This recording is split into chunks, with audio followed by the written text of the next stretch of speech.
آپ دیکھ ہی رہے کیا ہنگامہ یہاں پر ہو رہا ہے. لاسٹ ٹائم ہم نے بات کی تھی اسد طور کی اور اس طرح سے لے کے ہم چلے تھے، لیکن اس بار ہم نے دیکھا کہ حامد میر صاحب بھی پکچر میں آ گئے ہیں، ان کا شو بھی بند ہو گیا ہے. اور تو آپ کس طرح دیکھ رہے ہیں اس ساری چیز کو سر؟ ایسا کیوں ہے کہ آپ کسی سیاست دان کا جو ہے وہ نام لے سکتے ہیں، کسی پولیٹیشنز کو کچھ بھی کہہ سکتے ہیں، ان کے اوپر جوتا تک پھینک سکتے ہیں، لیکن اگر بات کی جائے اسٹیبلشمنٹ کی یا بات کی جائے فوج کی، ان کی کرپشن کی یا کسی اس طرح کی چیزوں کی، تو اس کے اوپر جو ہے وہ لوگوں کو گھس گھس کے ان کے گھروں میں مارا جائے گا، اٹھا کے لے جائیں گے جرنلسٹ کو، ایک دم جیسے ہوتا ہے کڈنیپ کر دیا، ڈس اپیئر کر دیا. یہ کیسز بہت زیادہ بڑھ گئے ہیں. تو یہ آپ کو کس طرف جاتا ہوا پاکستان لگ رہا ہے؟ یہ وہی پاکستان ہے جو مسٹر جناح نے بنانے کا سوچا تھا؟ یہ وہی پاکستان ہے جس سے عمران خان کہتے ہیں کہ جی ہمارے اوپر تو یورپین کنٹریز جو ہیں وہ ہم سے سیکھیں گی؟ دیکھیں جی، یہ جو احمد میر کا کیس ہے نا، یہ تو ایک ریفلیکشن ہے اوور آل جو پاکستان میں سچویشن ڈیولپ ہو گئی ہے گزشتہ 70 سال میں، جس طرح کی شکل پاکستان اختیار کر گیا ہے. تو اس میں یہ ایک کیس ہے، آپ یوں سمجھ لیں کہ ہائی پروفائل کیس ہے، تو وہ اس حوالے سے بہت زیادہ ہائی لائٹ ہو گیا ہے. لیکن اگر اس کو آپ گہرائی سے دیکھیں تو یہ پاکستان کے کونے کونے میں جو چھوٹے بڑے شہروں سے لے کے ایون وہ دیکھیں آپ سرگودا میں ایسے واقعات ہوئے، اس طرح کے چھوٹے چھوٹے شہروں میں، تو بڑے سے بڑے شہر اور ایون کیپٹل سٹی تک یہ واقعات جو ہیں وہ ہو رہے ہیں، جو یہ ثابت کرتے ہیں کہ یہ جو سپریشن ہے میڈیا یا فریڈم آف ایکسپریشن کے خلاف، یہ ایک بہت ہی آرگنائزڈ قسم کی مہم ہے. اور یہ آپ کا بہت زبردست سوال ہے کہ یہ کیوں ہے کہ جب آپ کسی سیاستدان کے خلاف بات کر لیں، جوتا تک پھینک لیں، جی بات کرنا کیا بات ہے، کوئی نوٹ نہیں لیتا. تو یہ اس لیے ہے کہ اس کے پیچھے ایک بہت بڑا فلسفہ ہے کہ دیکھیں جو کرپشن ہوتی ہے نا، وہ کیوں ہوتی ہے کسی بھی ملک میں، کسی بھی انٹرنیشنلی آپ دیکھ لیں جن ملکوں میں کرپشن رہی ہے یا آج ہے، اس کی وجہ یہ ہے کہ وہاں پہ فریڈم آف ایکسپریشن نہیں ہے. تو فریڈم آف ایکسپریشن جب نہیں ہے تو پھر جو پریویلیج کلاسز جہاں جہاں بیٹھی ہوئی ہیں، وہ آپ ان کو اسٹیبلش کہہ لیں، آپ ان کو فوجی کہہ لیں، پولیس والے کہہ لیں، بیوروکریٹ کہہ لیں، پالیٹیشین کہہ لیں، ان کی بات کو ایکسپوز کرنے والا کوئی نہیں ہے کہ وہ کیا کر رہے ہیں، کتنے پیسے بنا رہے ہیں، کہاں کہاں پہ بزنس کر رہے ہیں، کیا چیزیں جو ہیں وہ کر رہے ہیں. تو وہ پھر ان کو ایک شیلٹر ہے اگینسٹ کسی بھی قسم کی جواب دہی کے، چونکہ ان کی بات جو ہے نا وہ محفوظ ہے. اب یہ جب دیکھیں جوں جوں پاکستان میں میڈیا جو ہے اس کی تعداد بڑھتی جا رہی ہے، مثلا پہلے مین سٹریم تھا تو اب اس میں سوشل میڈیا بھی آ گیا، تو اس کے ساتھ ساتھ جو ہے آپ نے دیکھا ہوگا کہ جو سپریشن ہے وہ اسی سطح پہ بڑھا ہے، چونکہ اس میں ان کے چیلنجز جو کرپٹ یا کرپشن میں جو لوگ لگے ہوئے ہیں ان کے چیلنجز بڑھ گئے. اب جو سب سے زیادہ کرپشن کرتا ہے پاکستان میں یا for that purpose in any country, وہ سب سے زیادہ سینسیٹیو بھی ہوتا ہے، چونکہ ان کے پاس چھپانے کے لیے کچھ ہوتا ہے، وہ ایسے کام کر رہے ہوتے ہیں جو ان کو چھپانے پڑتے ہیں. تو میں اس کو اس طریقے سے دیکھتا ہوں کہ Pakistan day by day slip کر رہا ہے ایک ایسی سچویشن میں جس میں یہ پہلے سے زیادہ ایک کرپٹ کنٹری، پہلے سے زیادہ ایک کنٹری جس کے اندر ایک مطلق العنانیت جس کو آپ کہتے ہیں، ایک ڈکٹیٹرشپ کا جو تصور ہے، بے شک on the face of it democracy ہو، یہ جو فریڈمز ہیں، ان سب چیزوں پہ آہستہ آہستہ جو ہے وہ ایک ریورس ہے پاکستان میں. اور یہ جو انٹرنیشنلی جو ویسل بلوئرز ہیں جو ڈیموکریسی کو واچ کرتے ہیں یا ہیومن رائٹس کو واچ کرتے ہیں، یہ بہت عرصے سے سیٹیاں مار رہے ہیں. یہ کوئی 5-7 سال سے پاکستان بار بار اس لسٹ پہ آ رہا ہے جس کے اندر ڈیموکریسی سلیپ ہو رہی ہے، یا ہیومن رائٹس جو ہیں ان کی جو کوالٹی ہے یا اس کے جو کیسز کی تعداد ہے وہ بڑھتی جا رہی ہے اور کوالٹی کم ہو رہی ہے ہیومن رائٹس کی پروٹیکشن کی. ان ممالک میں یہ پاکستان بھی اسی لسٹ میں بالکل ساتھ ساتھ ہے. اگر آپ یہ انٹرنیشنل لسٹ بنائیں تو یہ بلغاریہ، ہنگری، ترکی اور اس طرح کی کنٹریز جاؤ کہ ایک وقت پہ ایک ڈیموکریٹک کنٹریز تھی، جن کا ریکارڈ جو ڈیموکریسی یا ہیومن رائٹس کے حوالے سے اگر ریمارکیبل نہیں تو قابل قبول تھا انٹرنیشنل ریٹنگ میں،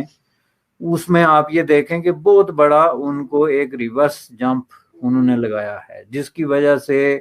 ان ملکوں میں بہت سارے جو جرنلسٹ ہیں وہ قید ہیں. خود ترکی کے اندر جو ہے سینکڑوں کے حساب سے جو جرنلسٹ ہیں وہ وہاں پہ زیر عتاب ہیں، جیلوں میں ہیں، پابند سلاسل ہیں. تو پاکستان ان کے ساتھ ساتھ چلتا جا رہا ہے. اور یہ بڑی حیرت کی بات ہے کہ یہ صرف فریڈم آف ایکسپریشن کی بات نہیں ہے.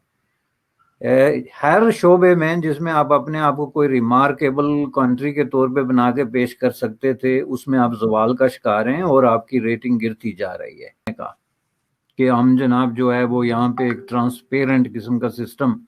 لے کے آئیں گے اور ہماری موجودگی میں کوئی کرپشن نہیں کرے گا، جس کو آپ منترا کہتے ہیں نا، یعنی فنڈامنٹل جو ان کا نعرہ تھا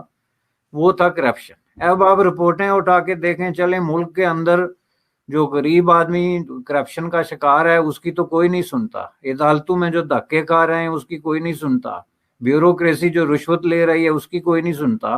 لیکن جو انٹرنیشنل یہ ادارے ہیں یا تنظیمیں ہیں یا فورمز ہیں، یہ جو رپورٹیں دے رہے ہیں، ظاہر ہے ان کا اس میں کیا انٹرسٹ ہے کہ وہ ہماری حکومت کے خلاف گینگ اپ ہو گئے مل رہا ہے یا کچھ بھی، اس لیے انڈیا کروا رہا ہے. مطلب اپنی غلطی ماننے کا رواج نہیں ہے، اپنے آپ کو ٹھیک کرنے کا رواج نہیں ہے کہ ٹھیک کر لیں، کہ انڈیا کو موقع ہی نہ ملے.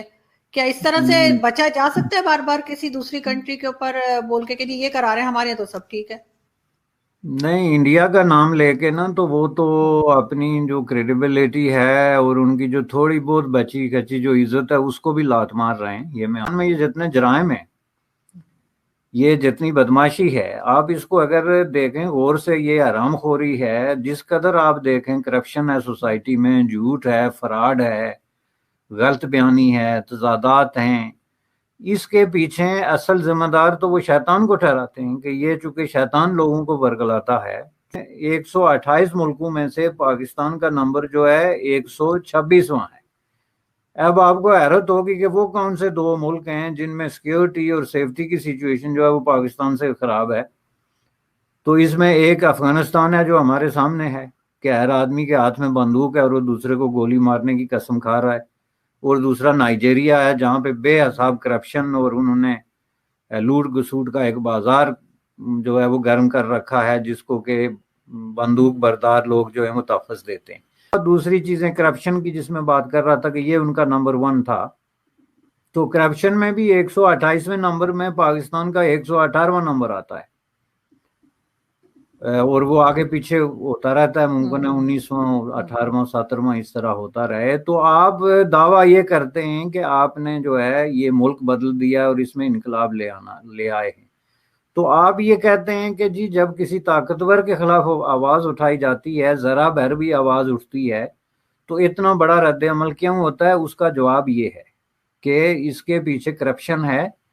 ان کے جو مفادات انہوں نے زبردستی عوام سے چھینے ہوئے ہیں. پاکستان میں جہاں جہاں طاقتور قوتوں کے سٹیکس ہیں، خواہ وہ بزنسز ہوں یا ایڈمنسٹریشن ہو یا سیکیورٹی ہو یا جہاں جہاں بھی ہیں،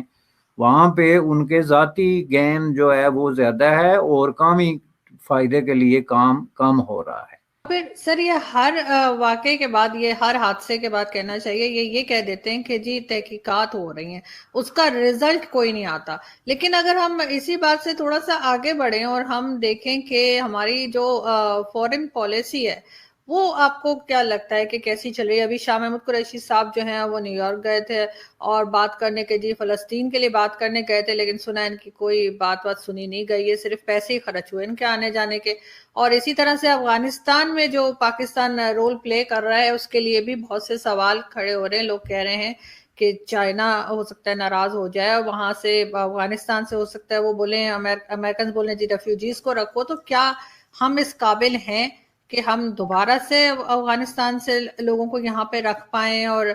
جو پیسے یہ لیں گے وہ تو 2 4 6 یا زیادہ سے 10 20 بڑے جو ہوں گے وہ آپس میں بانٹ لیں گے، پاکستان کے کام تو کچھ نہیں آنا.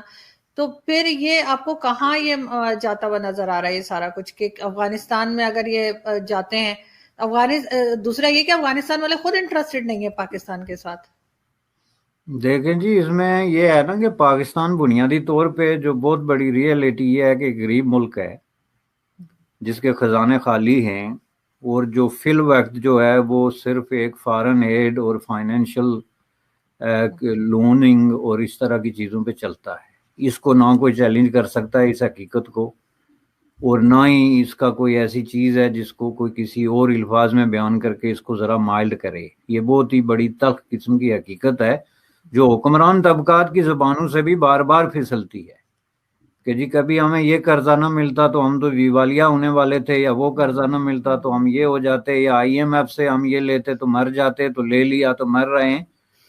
تو اس کو کیا کہتے ہیں کہ زبردست قسم کی کرائسس پہ